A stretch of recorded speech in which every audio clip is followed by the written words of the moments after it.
Hello, and welcome back to our series where we are creating a people and culture management system. This series is brought to you by Prairie HR Solutions. My name is Jake Finger, founder and principal consultant here at Prairie HR Solutions. And in this video, I want to do a little bit of cleanup. There's two pieces that I really want to tackle here, three actually. And the first one has been bothering me for a while, and it is this number format right here. This average salary doesn't have that comma that we're used to here in the US. And what I'd like to do is format this to where we have that comma. And the other thing that I want to do is create some differentiation between these two fields here, these two drop downs. So each one of these drop downs here filters our full data set by whatever is in this drop down. So we can filter it by human resources, or we can filter it by a job title. But the way it reads is if you do exactly what I just did, it reads that we have developers and human resources. And because our data is randomized, who knows, we could very well have a developer in the human resources department. Now, I know that's not how it's going to work in the real world, but because of our data and how it's randomized, that's just kind of how these things could lay out. So what I would like to do is instead of making this a dependent dropdown like we did up here with our category and our subcategory, we may do that later on. But for now, I would just like to clear one box depending on which box is selected. So if we are selecting the job title, I want to clear the division box. That way it's clear that we are looking at all managers within the department or the company. And then the same thing with our division. If we select a division, I want to clear this. And then maybe, like I said, maybe in the future, we can make it more dynamic and a cascading drop down. But right now, that would entail me going through those 500 lines and actually assigning positions to the right divisions. And maybe in the future, but right now I just want to create that differentiation. And then the second thing I want to do is simply add in our dynamic helper function that we did.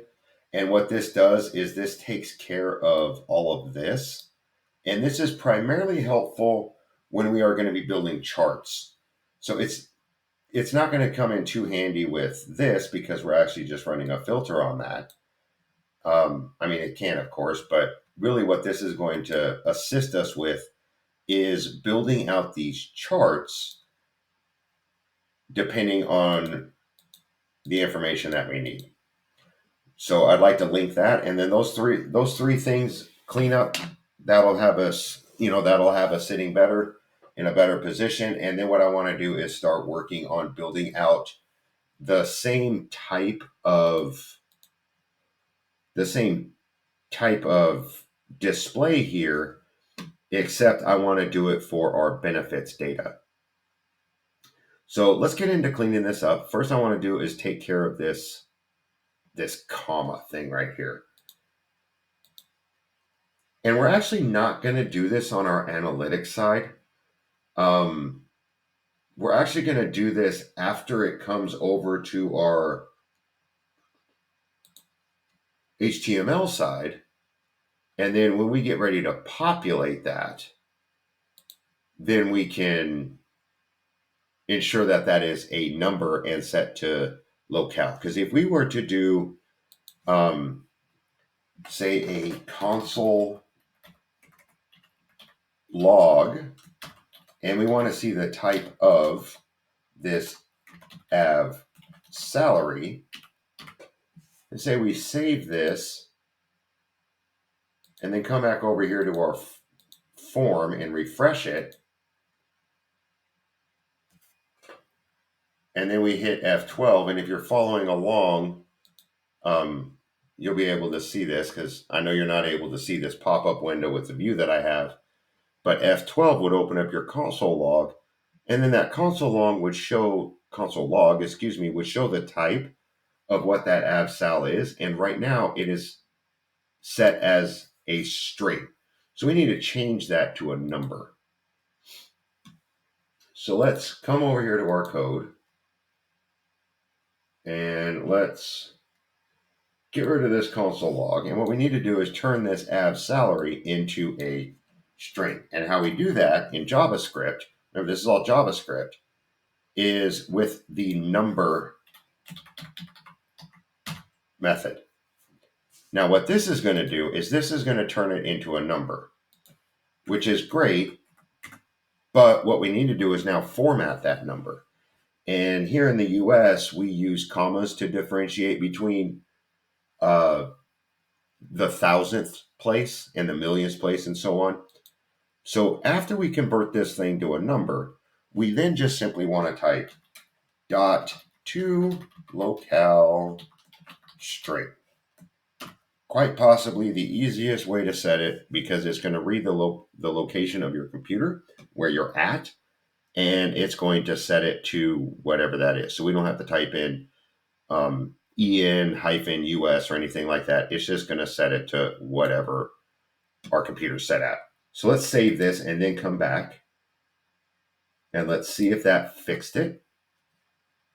It should. Should have a nice little comma right there. And we do. Okay, that's much better. I can sleep easy at night. So now let's tackle these. And there we go. Sorry, I know there was a delay in transferring that over, but here we go. You can see now that this number here has a comma in the thousandth spot. So now I'd like to tackle these drop-down boxes. And we did this in our operations piece when we were kind of handling how we controlled the UI input by the user with the hourly and the annual rate. So if you watch my previous video, this should seem a little bit familiar.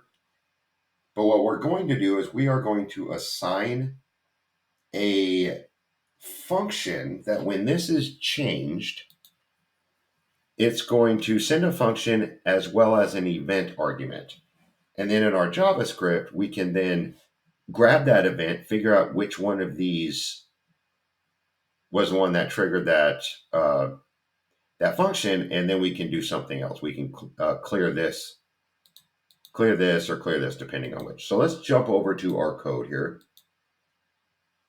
And what we're going to look at is, let's go over to our operations page, and I'll show you exactly which one and how we're going to do this. So let's come down here and find, oh, here it is. So this is on click because it's a button, but we're looking for on change. But it's the same exact idea. You can have multiple elements, and those multiple elements can change and fire the same exact function. And then that function can use this argument to sort through and grab the ID of whatever it was that triggered it. So let's come back over here to our total rewards page, and let's find that drop down. And that drop down is going to be our division first. So let's, okay, so we already have a on change comp filter event, and then job title event. I didn't even think about that, but you're right, we do. So what we can simply do is add a piece onto this comp filter and division. So let's find that function here.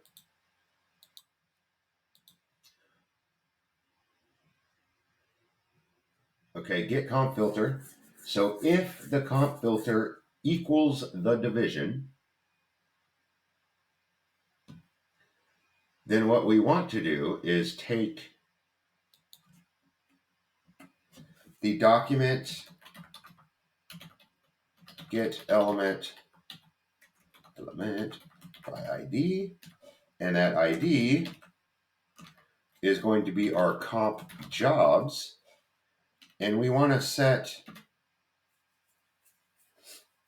the inner, let's do inner content. Well, let's think about this. We are populating the element. Let's actually let's actually just run, because we have this clear drop down helper function. So let's simply just run that function. So we want to run the clear drop down, and then we want to pass the ID to it. And that ID is going to be comp jobs. And this should work. And then this one will simply be comp division.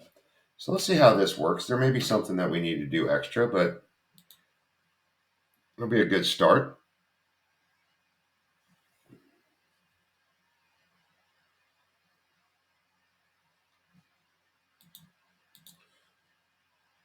So let's come back here and refresh, make sure we pick up that code.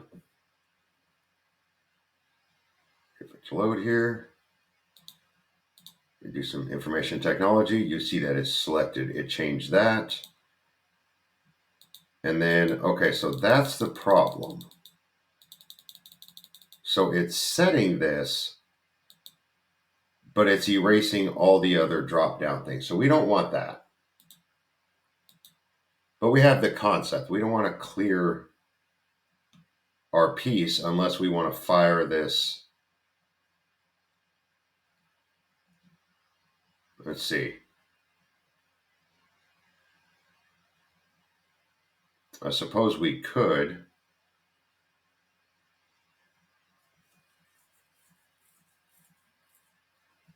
run this comp div DDD right after it.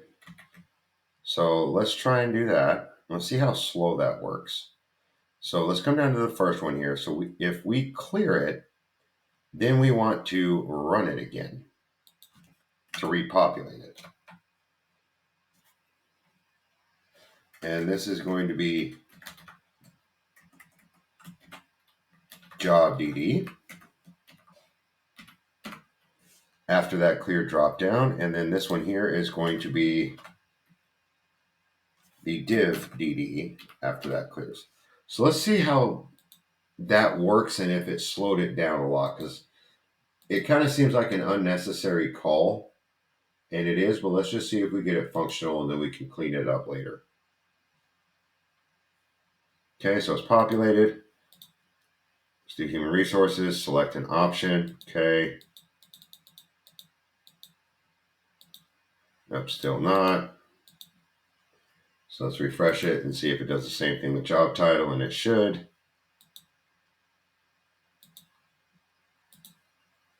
Select an option. Yep.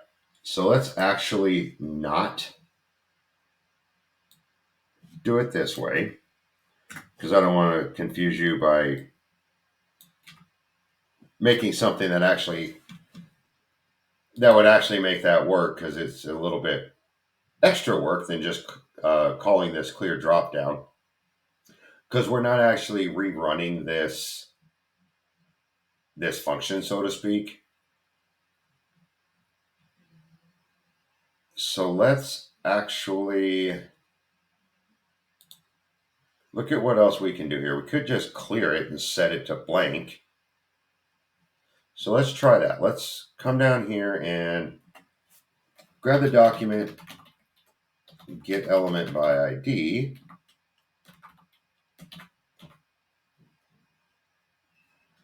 And that ID is going to be our, comp jobs. And then what we want to do is set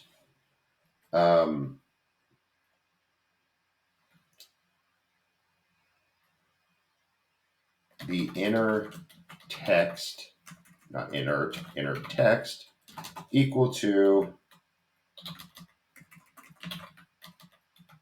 choose. Now let's see how that goes. Let's do the division first and see how that actually works. Because we're not actually clearing anything at this point. We're just setting the inner text. And I see I misspelled internal affairs analyst.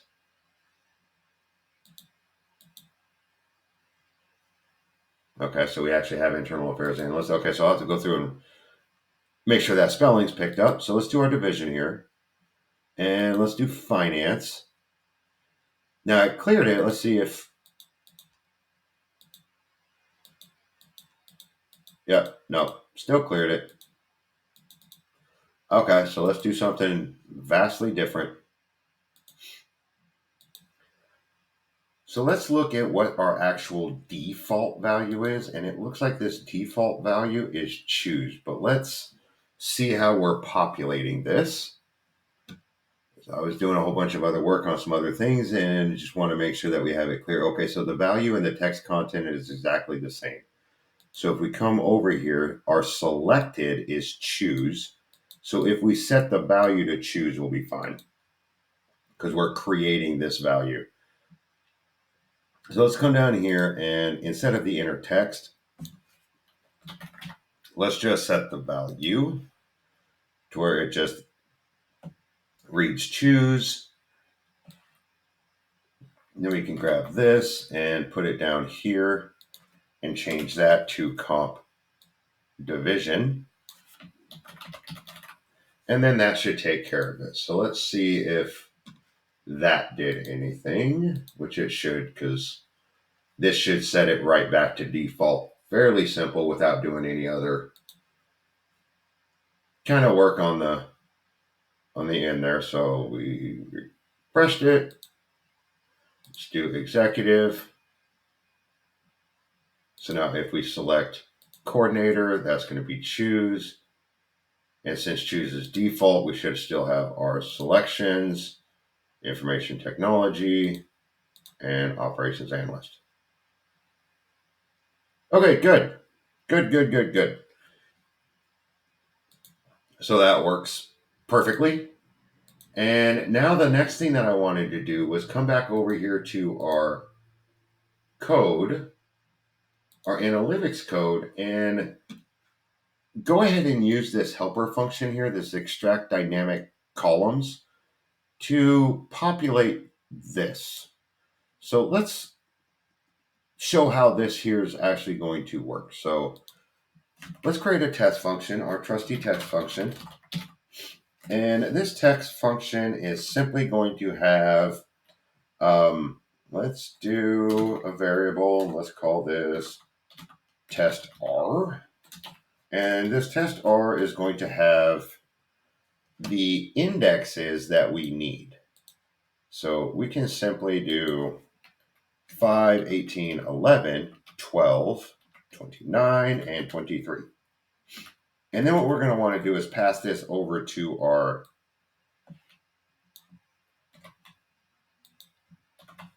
extract dynamics column function, and we want to simply pass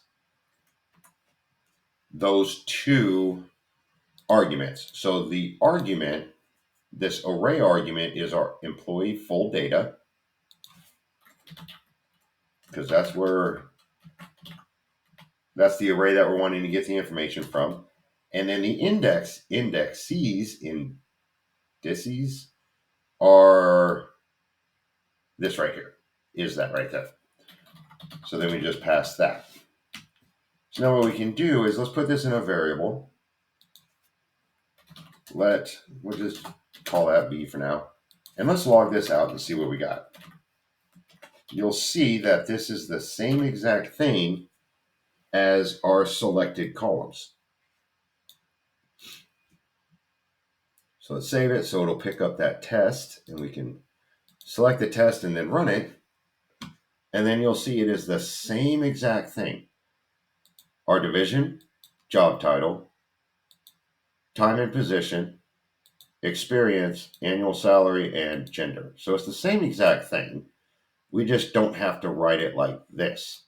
So what we can simply do is just grab this. Well, let's not call it the array. What we can do is let sal array equal. Now this is going to need to be an array. And what we can do this way is we can actually put this vertically separated by a comma, and then this is the division. The next one is 18, which is the salary. And then 5 is 0, 1, 2, 3, 4, 5 is 23.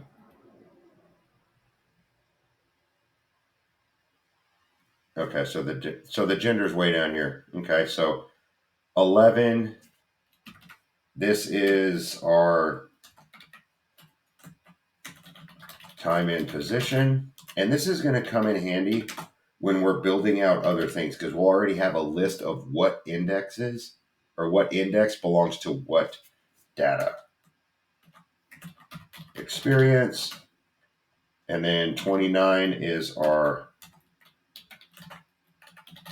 annual salary. And then 23 is our gender. So now what we can do is come up here to our test and grab this. And instead of doing this selected columns piece with all of this, we can simply call this function, and the indexes are not the test one, it's the sal array, and the employee full data is still there. So now if we simply get rid of this and we save it, and then when we come back over here and run it,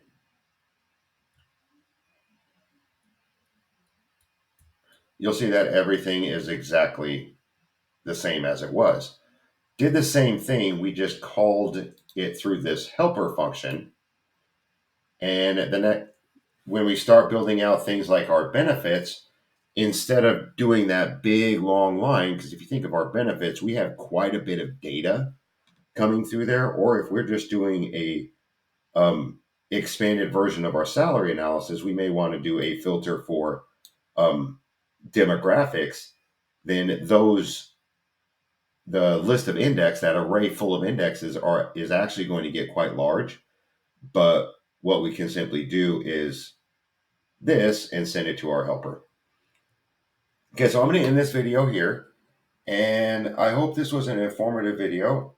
And if you like what we're doing, please hit that subscribe button. Let us know to continue to produce this type of video. If you do have an idea of a subject or would like to see us put something together, please send us an email. We'll be happy to do so. And until next time, please take care.